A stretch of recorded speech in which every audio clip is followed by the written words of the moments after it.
Corpbiz. Hello viewers, welcome to our YouTube channel Corpbiz. My name is Shalin Verma and today we will understand the relevance of geological and hydrogeological studies in the EIA process. So, geological and hydrogeological studies play a crucial role as they help to identify and assess potential risks and hazards associated with a proposed project.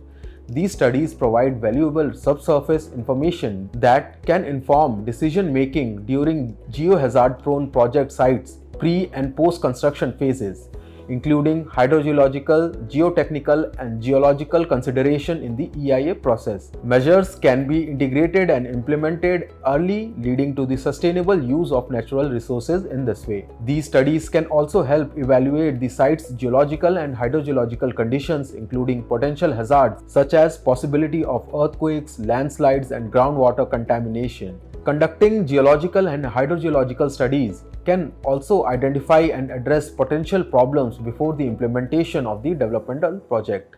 This helps to prevent any degradation of the environment and reduces the risk of harm to human lives. In addition, these studies can also help evaluate the disaster resilience capacity of the site within the project area, which is important in hazard mitigation. By quantifying the risk and assessing the disaster vulnerability profile of a site, appropriate strategies can be developed to minimize hazard susceptibility and preserve the natural environment. Then we have the geological threats that refers to the potential hazards that arise from a site's geological and hydrogeological features, and these threats must be assessed during an EIA study. Now, what are some of the geological threats that a project proponent can face? These include compressible ground and shrink soil, slope instability and landslides, ground dissolution, liquefaction and collapse, fluvial, coastal and groundwater flooding, aggressive ground conditions, and mining hazards that can include a potential for mine subsidence collapse or water pollution due to mining activities. Now, understanding how can these potential risks affect the geological and hydrogeological studies is also important. A hydrogeological survey will be crucial to determine the quantity and quality of underground water available at a specific location. This will help in the EIA and other studies related to the assessment process. A hydrogeological survey method can recognize groundwater sources and predict water quality. Assessing the subsurface layer of rocks provides critical information about the future utility of groundwater in the area. A geological survey report is necessary to provide sound recommendation for borehole drilling to acquire high quality groundwater for consumption. Lastly, let's understand the structure of a geological and a hydrogeological survey.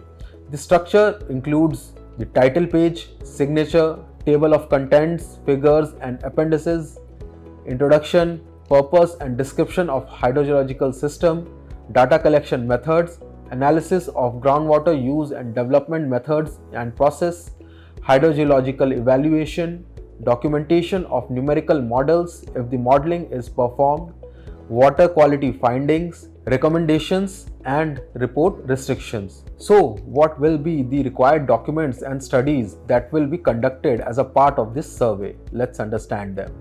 The survey will need details and documents like the goal and scope of the project, documentation of data collection, site overview including the geologic and hydrogeologic settings and surface characteristics, information on seismic activity, sources of information used in the study, figures and tables of the data collected, analysis of the impact on groundwater, description of data collection methods used in the field, methods and reports for laboratory testing, hypothesis formulated during the study, conclusions drawn from the data analysis, recommendations based on the study's findings. So this was all for today's topic.